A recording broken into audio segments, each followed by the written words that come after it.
message qui dit que le M23 à Doha demande 8 ans pour gérer la partie est de la RDC, notamment le nord et le sud Kivu, a été balancé sur la toile aujourd'hui.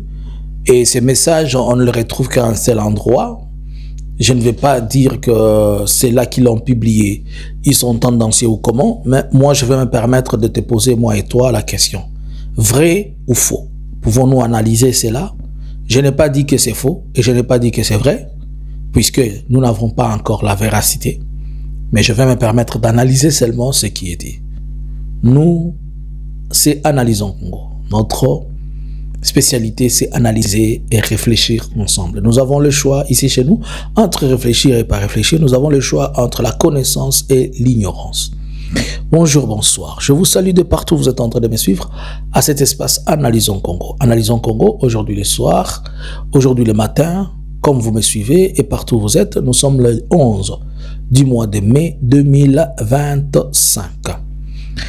Abonnez-vous, partagez, connectez-vous, ne manquez pas de mettre ça dans vos favoris, ne manquez pas de partager à quelqu'un, faites abonner 10, 20 personnes, vous nous aiderez. L'objectif c'est de faire 100 000 abonnés avec vous tous, vous le savez, sur YouTube. Ne manquez pas de nous suivre sur Facebook, ne manquez pas de nous suivre sur TikTok, ne manquez pas de nous suivre aussi sur notre site web www.analysonscongo.com et ne manquez pas. Alors, il y a une information qui a été publiée par un site, et le site en question, vous pouvez vous référer, vous allez y retrouver. Et sur le site, il est dit que le M23 commence à se dévoiler petit à petit. Il dit que le M23 a demandé à Doha qu'il lui faut 8 ans, qu'on lui laisse 8 ans dans la partie nord et sud Kivu, pour gérer cette partie-là.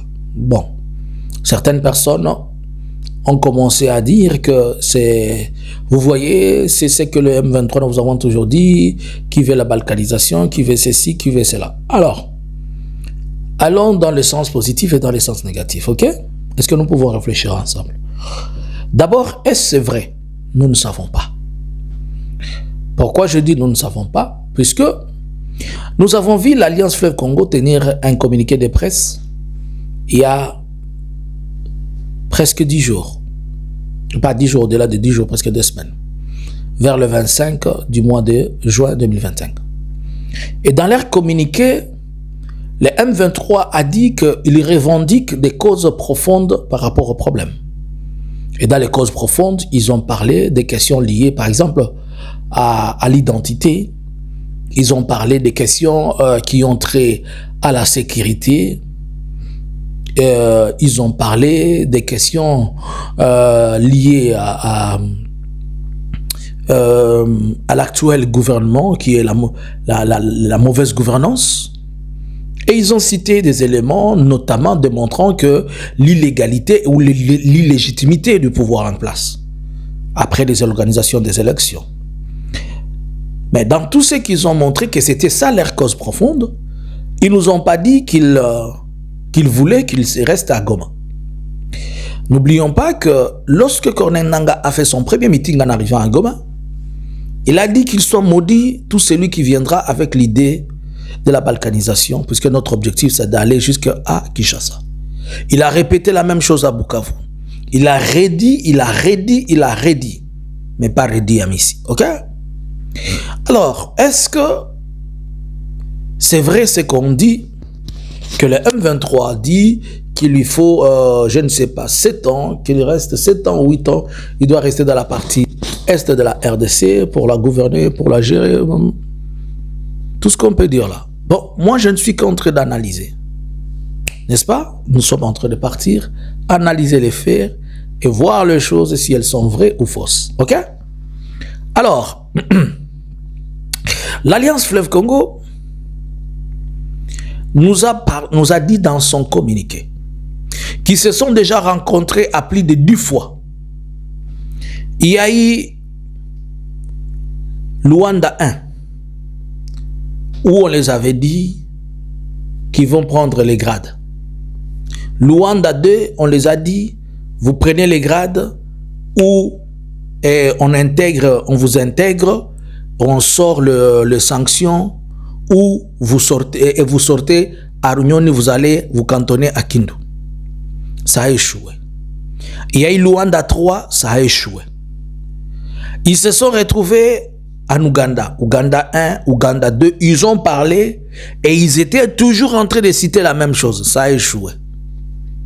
Il y a eu Doha 1. Personne ne nous a dit que les M23 demandaient 8 ans pour gérer la partie Est. Alléluia. Amen. Il y a eu Doha 2, Doha 3 et Doha 4, ils ont fait 1 mois en pleine discussion. Ça fait plus de 3 ans qu'ils sont en train de discuter. Si vous ne savez pas, maintenant ça va faire au moins 2 ans plus tôt qu'ils sont en train de négocier. Même quand vous ne le savez pas, nous vous avons toujours dit que le gouvernement se voit avec eux, vous ne comprenez pas. Les Serge Chibangu ont été arrêtés et ont été révoqués puisqu'ils avaient publié que Corneille Nangaa et le gouvernement de Kinshasa s'étaient vus à Kampala. Et on a même dit que, vous savez même qu'ils devaient aller en Angola et qu'il y avait une invitation qui les avait été envoyée et puis ils ont annulé ça, vous le savez. Mais après tout ce temps, na Polo Oezalakana Kinshasa, c'est que le gouvernement de Kinshasa, lui qui est spécialiste dans les cas d'Yosha, spécialiste, quand il a tout, il le dit, il le voit, il dit. Depuis que ça fait tout ce temps, ils n'ont jamais dit que le M23 leur demandait 8 ans ou 10 ans pour le Nord Kivu et le Sud Kivu. C'est maintenant qu'ils viennent de le dire. On doit se poser la question. Bon, est-ce que le M23 aussi cachait ses revendications dans les tiroirs, il attendait de les sortir? Bon, on doit vérifier, on doit vérifier. Moi, je ne suis qu'en train d'analyser. Mais pourquoi donc le gouvernement va les dire maintenant? Puisque le gouvernement a besoin de ne pas répondre à la demande des M23 et il commence à préparer l'opinion pour commencer à vous dire que non, c'est plus qu'ils sont en train de nous dire de balkaniser et nous ne sommes pas pour la balkanisation.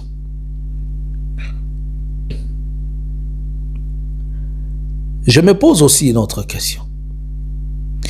Savez-vous qu'on a, dans la délégation, nous avons appris que cette fois-ci, le président Félix a envoyé certaines personnes qui sont dignes, pas des sécurocrates, mais des bureaucrates.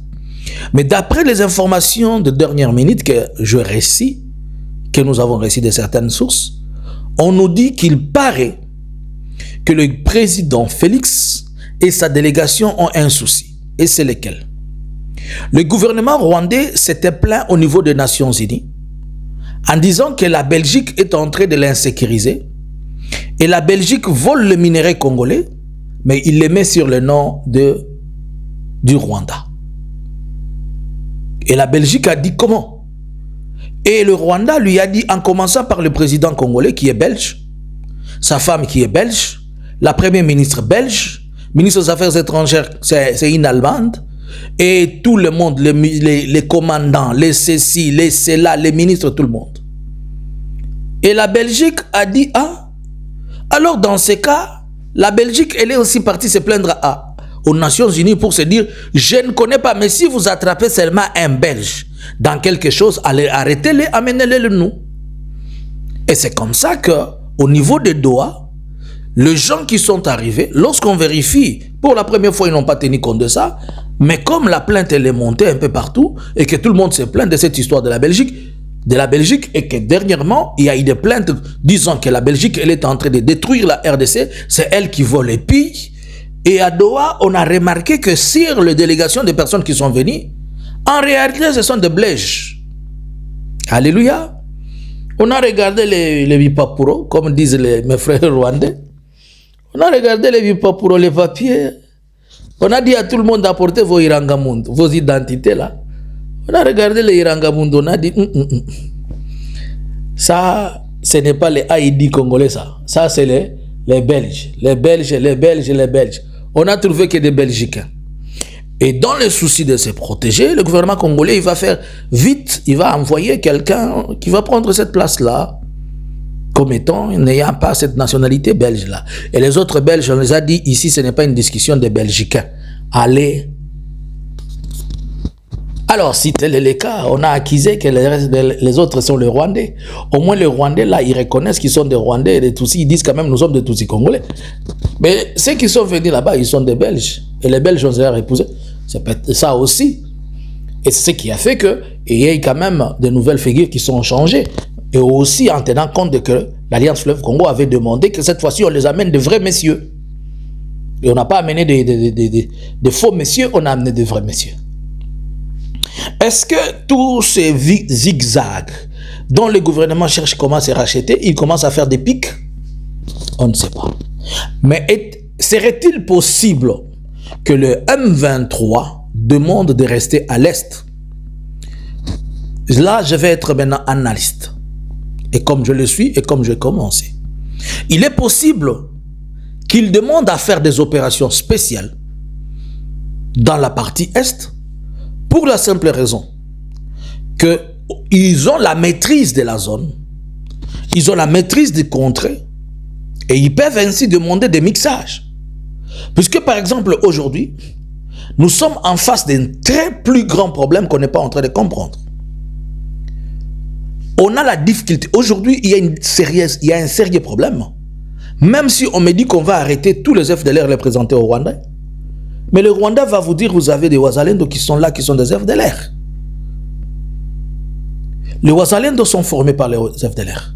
Et il n'y a pas l'idéologie des FDLR, c'est la même idéologie des Wazalendo. Les FDLR, ils disent qu'ils combattent les Tutsis, puisqu'ils veulent prendre ils combattent les Tutsis puisqu'ils veulent rentrer chez eux. Mais les Wazalendo disent qu'ils combattent les Tutsis puisqu'ils veulent prendre l'air terre. Quelque part, ils se croisent. Alors, le M23 qui se diront, les militaires de M23 qui se diront, nous qui connaissons la zone, maîtrisons la situation, c'est nous qui pouvons facilement les affronter et vous aider à ce qu'on puisse les neutraliser. Soyons logiques, on ne peut pas prendre un militaire de l'Équateur pour lui dire, viens combattre le Wazalendo et qui ne connaît pas, d'abord c'est quoi un Wazalendo, il ne connaît pas les tenants et les aboutissants. Nous sommes en train de voir les dernières opérations de Goma ont démontré l'échec des militaires qu'on a amenés de Kasaï et de partout, qui sont tombés en déroute sur le front et ils ont prouvé leur échec sur tous les plans. Excusez-moi, je suis parti au-delà de 10 minutes. C'est juste puisque nous voulons quand même que les gens comprennent. Amen. Ok. Donnez-moi un amen fort. Dites amen par force, mon frère. Alors, c'est dans ce sens-là que je ne dis pas qu'ils ont demandé ça, mais moi je pense que ça peut être possible dans ce sens-là.